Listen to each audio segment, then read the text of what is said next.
Dashboard. Witam Was w kolejnym odcinku. Jesteśmy już w łowisku, także idziemy dzisiaj na podchód. Poszukamy, z racji tego, że już mamy 13 dzisiaj lipiec. Pechowy, nie pechowy, zobaczymy. Poszukamy sobie dzisiaj dzików. Rozejrzymy się za ubiegłoroczną łanią.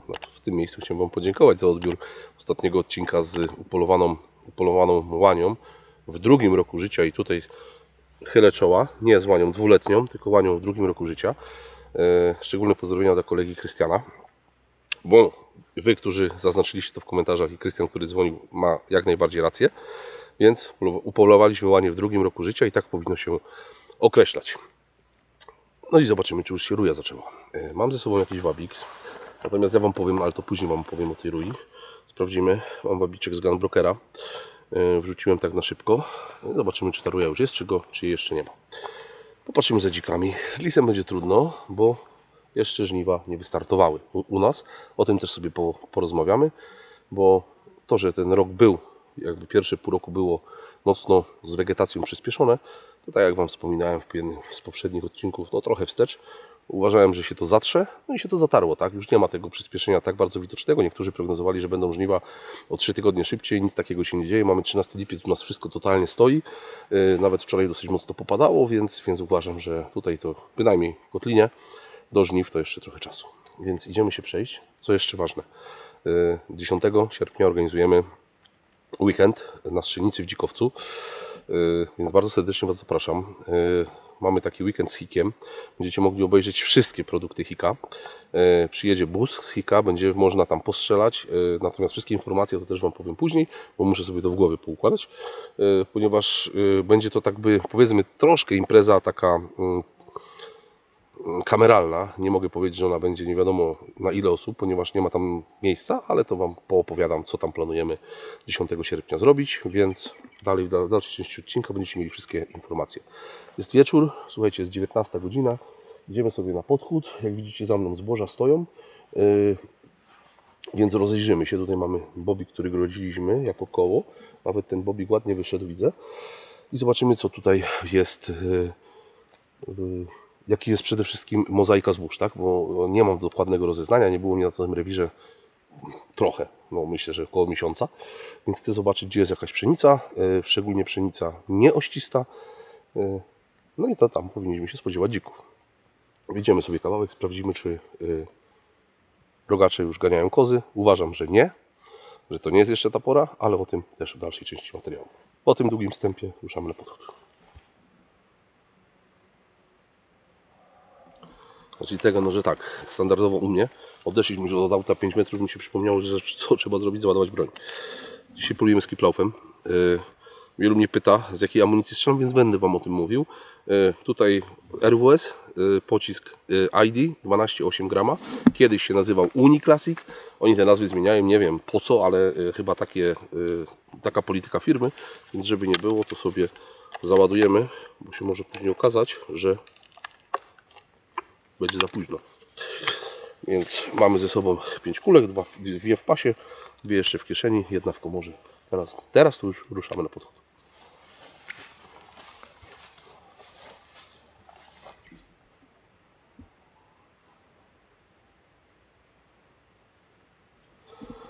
Jest pierwsze przejście, ewidentne miejsce, gdzie jest weksel.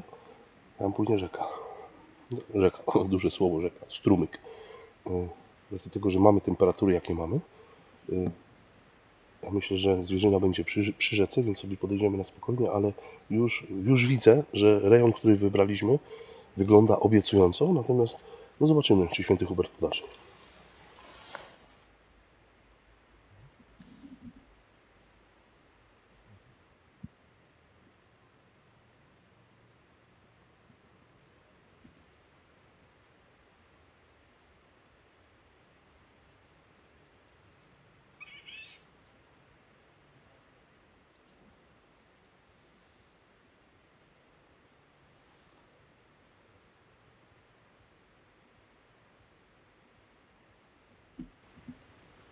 Widać chyba, nie?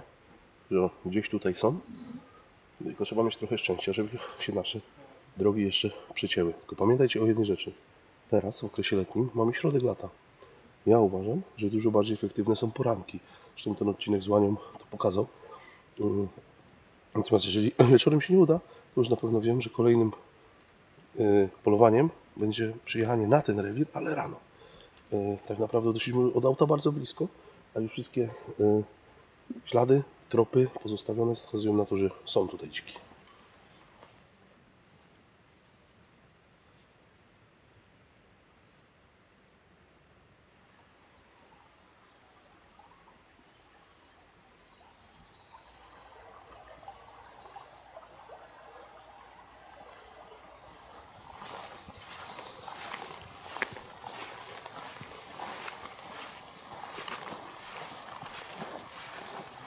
Były jelenie, słuchajcie, tutaj stały. Zerwały się i poszły i widziałem 2 sztuki, 2 łanie. Ale gdzieś weszliśmy w nie, nie wiem, na 20 metrów. Odbiły, poszły w prawo. Bywa i tak.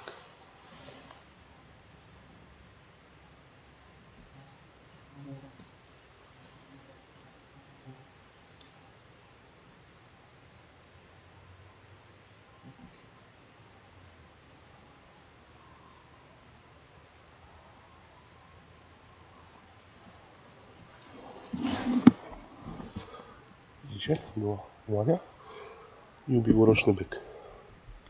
Byk prawdopodobnie od tej łani. Cielaka nie widziałem.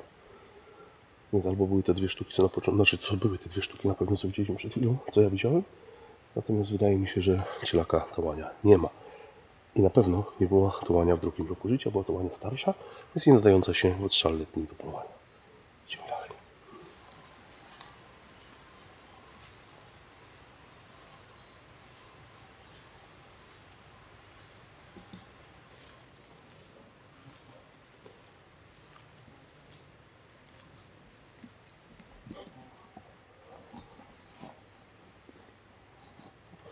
Jak to jest z tą rują? Na początku tego roku łowieckiego, od kwietnia, wszędzie po każdych internetach krążyły informacje, że sugestie, informacje, spekulacje, że w tym roku, koniec czerwca to będzie po żniwach, wszystko jest tak szybko. Natomiast ja chyba wielokrotnie może nie, ale 2 razy na kanale Wam mówiłem, że uważam, że natura sobie to wyrówna i przyjdzie taki moment, że ona sobie zatrze te przyspieszone, w cudzysłowie, żniwa. No niestety, albo stety tak się stało. Mamy 13 lipiec. Oczywiście, gdzieniegdzie jęczmienie już zeszły z 13 lipca. Rzepaki częściowo tak, ale nie wszędzie. Natomiast pszenice stoją jak stały. Jęczmienie, jare stoją jak stały. Tam mamy przykład za nami. Więc powiem Wam, że te żniwa się zaczną. Myślę, że jeżeli będzie teraz pogoda, no za tydzień, około 20, czyli tak jak w ubiegłym roku. Nic się tu wielkiego nie wydarzy. I to samo jest z rują. Wielu internautów pisało, że ruja to będzie szybko, że to wszystko będzie przyspieszone, że ze względu na tą przyspieszoną wegetację, przyspieszone żniwa, ruja, rykowisko, to wszystko będzie szybciej.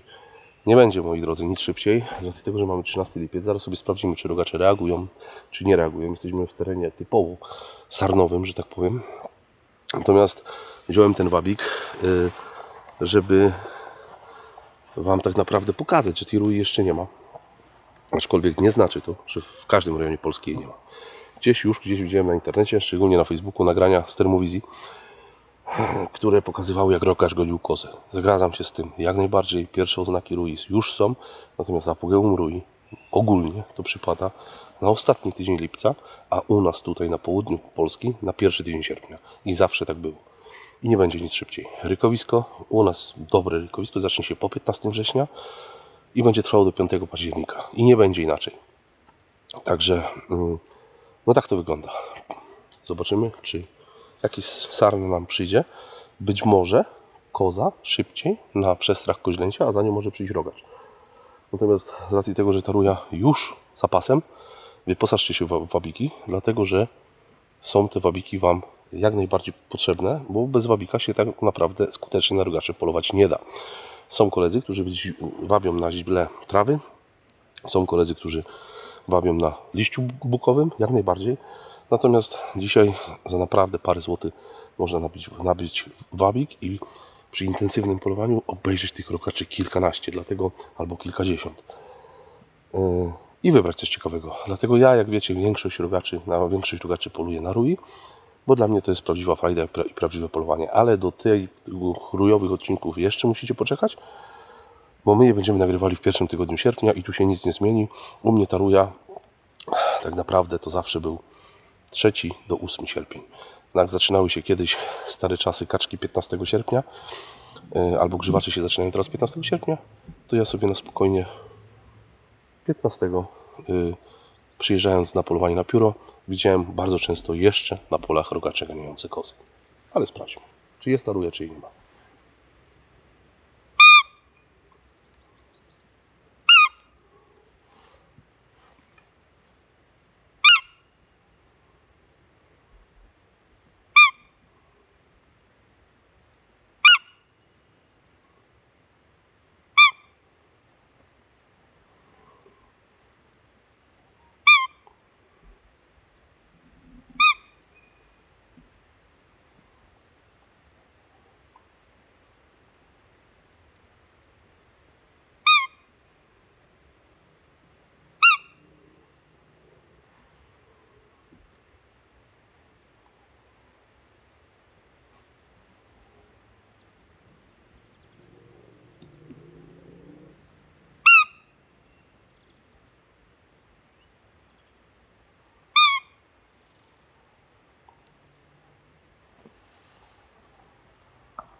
Gdyby rogacz jakiś tutaj był, myślę, że by się pokazał, przynajmniej by wyszedł, by się zainteresował. Tam jest duża uprawa gryki. W tej gryce mógłby leżeć. Przed nami wzdłuż... O jest, ale to zając. Patrzcie, widzicie, na wagi przyszedł zając.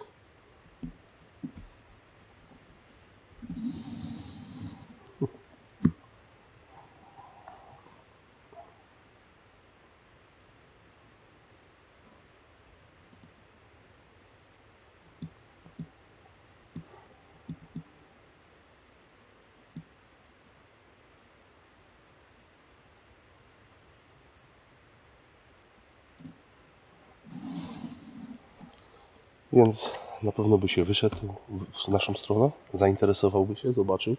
Niekoniecznie by przyszedł tak jak w apogeum rui na 20 metrów, ale, że tak powiem, wykazałby zainteresowanie. Ja nie wierzę w takie wabienie przed sezonem, chociaż kiedyś trafiłem na filmik na YouTubie niemiecki, gdzie pewien pan, nie pamiętam jak on się nazywał, ale taka ikona niemieckiego łowiectwa, szczególnie od wabików, opowiadał, że na sarny można polować z wabikiem od maja do października. Nie podważam tego w żaden sposób. Na sarny, nie na rogacze, na sarny.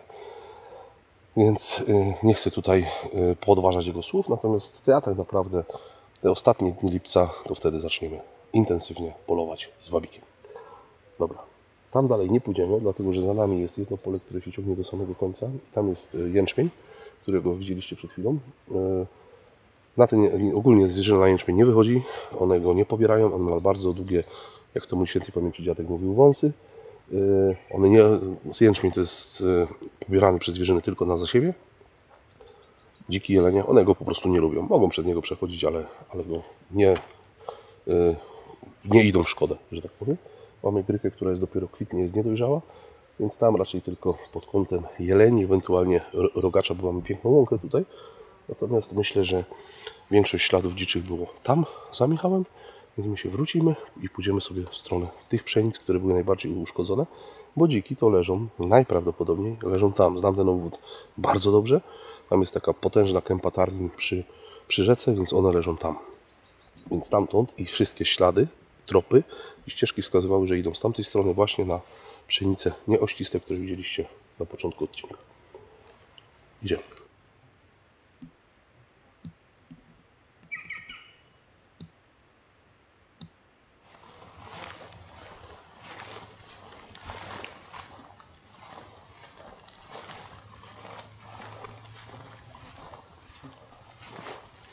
No i co, postoimy trochę tutaj. Pójdziemy jeszcze w drugą stronę zobaczyć. Bo widać, że coś tutaj, tych przejść tu jest zdecydowanie najwięcej. Więc mam nadzieję, że te dziki tutaj spotkamy. Jest tak parno. Patrzcie, jak jestem mokry. Nie jest gorąco, tylko jest duszno. Jest strasznie duszno. U nas wczoraj padało cały dzień. Dzisiaj też rano coś tam pokapywało. I powiem Wam, że temperatura, nie wiem, z 25, może 6, ale duchota niewyobrażalna. Więc najpierw zwierzyna i tak pójdzie do wody na 100%, pójdzie się schłodzić. Z racji tego, że mają ten potok, to sobie tutaj się schłodzą. Odnośnie naszego spotkania 10 sierpnia. Słuchajcie, spotkanie na strzelnicy, spotkanie, jak Wam powiedziałem, jest kameralne na kilkadziesiąt osób. Bardzo serdecznie Was zapraszam. Ono jest totalnie darmowe, żebyście mieli świadomość. Robimy tam jakiegoś grilla. Będzie ekipa, będzie Mariusz. Będzie parę osób, które już gdzieś przez kanał się przewinęły. Będą też chłopaki Sika. Więc bus przyjeżdża i będziecie mogli pooglądać sobie cały asortyment kompletny od bardzo popularnego i znanego Wam Alpexa 4K przez wszystkie Habroki, Falcony. Będziecie mogli to przetestować. Będziecie mogli też porównać z innym sprzętem, bo ja ze sobą wezmę. Jeżeli będziecie mieli ochotę postrzelać sobie, weźcie sobie boka śrutowego, amunicję i rzutki na strzelnicy będą, więc każdy z Was będzie mógł sobie postrzelać. Jeżeli ktoś będzie chciał postrzelać z broni krótkiej, również może ją zabrać, amunicję. Tam jest strzelnica kompletna przygotowana. Jeżeli będziecie chcieli przystrzelać broń, będzie instruktor, który Wam również takie zaświadczenie wyda, jeżeli oczywiście broń będzie spełniać wszystkie warunki, więc też to nic nie kosztuje i będzie to za free. Więc robimy takie spotkanie. Słuchajcie, wszystkie szczegóły Wam się ukażą pod odcinkiem. Jeżeli ktoś nie ma planów na 10 sierpnia, serdecznie zapraszamy. Myślę, że skorzystać warto, bo mało jest takich miejsc, żeby to wszystko przetestować na żywo. Mało tego. Jako ciekawostkę mogę Wam powiedzieć, że termo będziemy mogli przetestować w jaskini. Jest tam potężna jaskinia, gdzie są nietoperze. Wejdźcie sobie na stronę strzelnicy. Na stronę strzelnicy będziecie mieli w opisie pod filmem. Nawet w logo strzelnicy jest nietoperz. I będziecie mogli tak naprawdę termo przetestować w jaskini. Strzelnica jest świetnie położona, więc myślę, że warto przyjechać, odwiedzić, zobaczyć, no i później jak ktoś będzie miał ochotę skorzystać. Powiem Wam, że coś tam łazi. Powiem Wam, że robimy to, jeszcze raz mówię, totalnie za free, więc to nic nie kosztuje. Natomiast na pewno liczba osób będzie ograniczona. Wiadomo, że jak ktoś przyjedzie, to nie wyrzucimy. Natomiast bardzo Was proszę o wpisanie maili, że ktoś będzie, tylko takich 100%, że dojedziecie. Możecie wziąć ze sobą dzieciaki. Stasiu, Kornelka też będą, więc raczej będziemy tam wszyscy. Ta strzelnica jest blisko mojego domu, więc wszystkie informacje będziecie mieli w opisie pod filmem. Że tak powiem, dane do strzelnicy, jak sobie wygooglujecie, to będziecie wiedzieli, jak dojechać. Zaczynamy o godzinie 10-11, tam nie ma jakiegoś sprecyzowanego idealnie czasu, ale żeby każdy mógł spokojnie dojechać, więc umówiliśmy się z chłopakami, że zaczniemy od godziny około 11, my tam będziemy wcześniej. Jak Wam mówiłem, grilla biorę swojego z domu, więc jakieś napoje oczywiście niewyskokowe, no bo to jest strzelnica, więc zapraszam. Mam nadzieję, że impreza będzie fajna. Dobra, jak macie jakieś pytania, to oczywiście możecie pisać, tak? Ale piszcie na maila, ponieważ nie piszcie przez różne komunikatory, bo ja później tych komunikatorów jest za dużo, więc najlepiej na maila i wtedy to jest na skrzynce i możemy Wam odpowiedzieć. No i co? W takim razie, jakbyście chcieli coś kupić jeszcze, no to też napiszcie, to oczywiście to wezmę, bo nie będę wszystkiego brał ze sobą, ale jakbyście chcieli coś od razu sobie odebrać na miejscu, to napiszcie mi wcześniej, to postaram się to ze sobą zabrać. Dobra, teraz nie będziemy tutaj kombinować dłużej, tylko pójdziemy zobaczyć przy takiej trzcinie, tam jest takie dosyć spore trzcinowisko i może tam coś przy tej trzcinie się kręci. I wrócimy tutaj w rejon tej pszenicy, bo tylko tutaj, z tego co obeszliśmy razem z Michałem, tylko tu w tym rejonie na razie jest pszenica nieoścista, wszędzie jest oścista.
Znowu zmieniliśmy troszkę miejsce.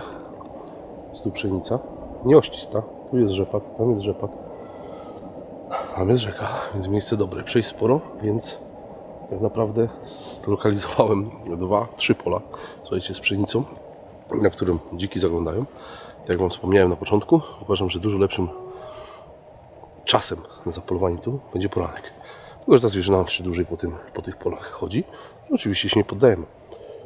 Postoimy, poczekamy, zobaczymy. Może nasz widelec nam się tutaj coś uda dzisiaj upolować, ale patrząc na aktywność zwierza, dla mnie to jest bardzo ważne. Jak widzę aktywność saren, widzę aktywność jeleni, danieli, chociaż coś udaje nam się nagrać, widzicie, natomiast nie jest to tak wysoka aktywność, wskazuje to jedno, że dziki również będą mniej aktywne. One będą bardziej czekały na ochłodzenie, ponieważ różnica amplituda temperatur między dniem a nocą jest minimalna, z kilka stopni. Więc myślę, że one wyjdą wszystko późno. One też nie czują takiego nasycenia głodu. Wy też jak jesteście, jest upał, to nie chce się Wam jeść, tylko pić. Więc tu jest ta sama historia. Oczywiście coś zjeść muszą, ale nie mają takiego ciśnienia, że są po prostu głodne. Nie tracą tej energii tyle. No i temperatura powoduje to, że łaknienie głodu jest dużo mniejsze, więc myślę, że one wyjdą później. Ale właśnie dlatego uważam, że ten poranek jest po prostu lepszy. Trzeba będzie się tu wybrać rano, bo jutro zapowiadają z rana jakieś burze, więc przełożymy to pewnie na pojutrze. Ale jeszcze się polowanie nie skończyło. Polujemy dalej.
Michał nagrywa? Ja będę Wam podkładał głos. Michał nagrywa, ja będę Wam podkładał głos z tyłu. Mamy łanie, za łanią idzie ciele.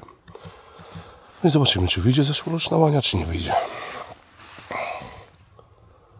Ciekawe, czy jest tylko łania z cielakiem, czy jest tych jeleni więcej. Ale zwróćcie uwagę, jaka ta pszenica jest tam duża. To jest pszenica oścista. One przechodzą, idą dalej, bo tam widzieliśmy przejścia, jak jechaliśmy. Tam one idą na takie sąsiednie pole na żer. Tylko wyszły z tej rzeki. Tam jest właśnie ta kępa Tarnin, o której Wam mówiłem, gdzie te dziki lubią leżeć i idą sobie w lewo. Ale na razie nic więcej za nimi nie idzie. Ale słuchajcie, jest taka duchota, że to się w głowie nie mieści. Jest niewyobrażalna duchota. Nie ma czym oddychać, wilgotność jak w Indonezji.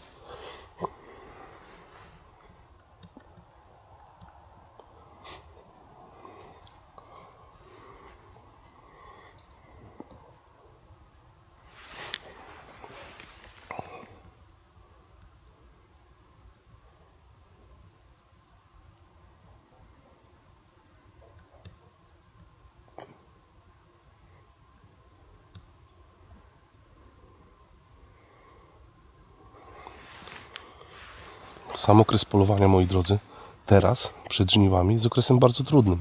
Widzieliście, te jelenie wyszły, cielaka to było momentami w ogóle nie widać, więc już Wam kiedyś mówiłem, że to nie jest łatwy okres. Uważam, że jest to jeden z najtrudniejszych. Fakt faktem, że dzień jest bardzo długi, natomiast zwierzyna ma taką osłonę od natury, że poluje się naprawdę trudno. Na tej pszenicy nawet ambona stoi. Postawiliśmy ją z kolegami, przestawialiśmy ją w zasadzie. Z innego miejsca postawiliśmy ją tutaj.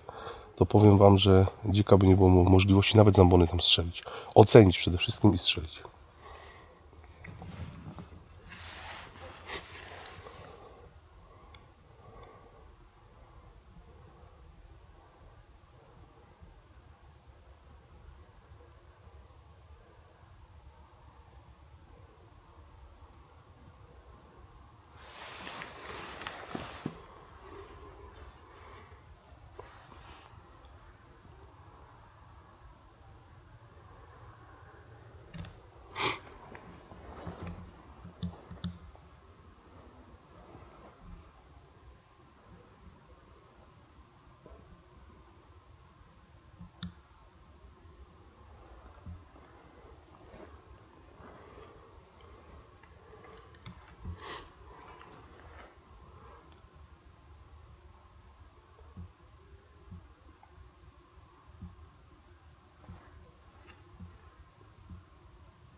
No i słuchajcie, powiem Wam tak, starczy tej nierównej walki. Jakaś aktywność zwierza jest, jak widzicie, się już robi coraz ciemniej, do nagrywania coraz trudniej. Natomiast no, nie uważam, że na początku miałem duże takie nadzieje, że uda nam się tutaj dzika spotkać w ciągu dnia, bo tropy i ślady, które zresztą widzieliście, wskazywały jedno, że te dziki tutaj są. No i na pewno tutaj są, natomiast myślę, że one za szybko nie wyjdą, na pewno nie pod kamerę. Aktywność zwierzyny jest tutaj w dniu dzisiejszym jest słaba, więc postanowiliśmy z Michałem tą nierówną walkę zakończyć i powoli się będziemy żegnać w tym odcinku. Natomiast zapraszam Was na kolejne odcinki, na kolejne już niebawem, bo wejdą odcinki z Afryki. Michał to już powiedzmy ma tam rozrzucone po timeline'ie, jak to będzie ładnie poklejone. 700 giga. 700 giga, no zobaczymy ile tego materiału wyjdzie. Myślę, że będą przynajmniej 3 odcinki, może się uda z tego zrobić. Zobaczycie, kto z nami był, zobaczycie, co komu się udało upolować naszego Safari 2024. Oczywiście wracając do odcinków, które są nagrywane teraz przez nas, jak sami zauważyliście, jest ich od pewnego czasu więcej nagrywanych w dzień, czyli tak jak ja lubię polować. Nagrywane są dziki w ciągu dnia, nagrywane są jelenie. Jeszcze raz Wam bardzo dziękuję za tak fajny, pozytywny odbiór akurat tego odcinka, gdzie udało nam się tą łanię w 2. roku życia upolować. I raczej tak to będzie wyglądać. Tak już postanowiłem, bo znaczy to nie tyle ja postanowiłem, co Wy. To Wy chcecie takiego materiału, nie chcecie materiału z Noctu i z Termowizji, co nie znaczy, że takiego materiału nie będzie, bo część osób takie materiały chce, więc będziemy Wam wrzucać regularnie, praktycznie co niedzielę, chociaż może teraz nie uda mi się nagrać, może zobaczymy, ponieważ niedługo wyjeżdżam na urlop, ale postaram się jeszcze jakiś test dla Was nagrać, pokazać Wam, jak w tym widać, poopowiadać Wam moje odczucia na temat danego sprzętu, żebyście mogli posłuchać mojego zdania. Także to tylko tak informacyjnie, więc te odcinki z Nocto Termo będą wskakiwały w niedzielę.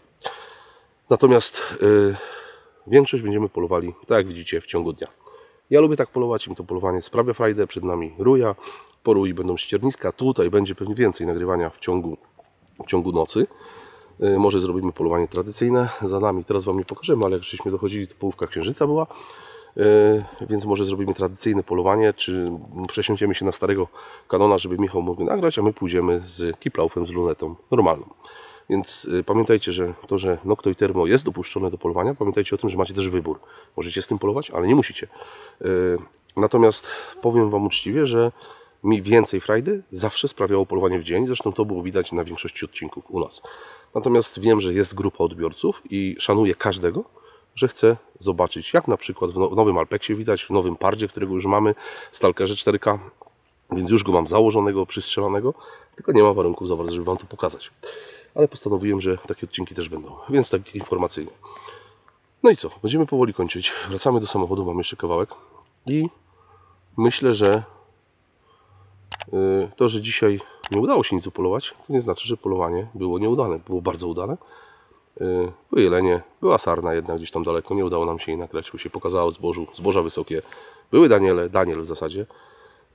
Był zając, także było trochę zwierza, natomiast nic na strzał.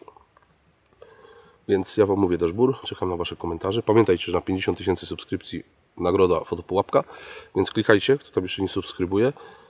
Formę konkursu wymyślę w trakcie urlopu, więc myślę, że zanim z urlopu wrócę, to już te 50 000 nam puknie, a może troszeczkę później. Natomiast niedużo już brakuje, więc tyle. Czekam na Wasze komentarze, dajcie nam znać, jak Wam się tego typu polowania podobają. Wiem, że nie wszystkim się podobają, bo nie ma takiego parcia i ciśnienia na to, żeby strzelić, ale można dużo ładniej ponagrywać. Te ujęcia z normalnej kamery dla nas są dużo bardziej wartościowe, dla oka przede wszystkim, niż te ujęcia na przykład z termowizji, co nie znaczy, że takich nie będzie. To by było na tyle. Ja Wam mówię Dashbur i do zobaczenia w kolejnym odcinku.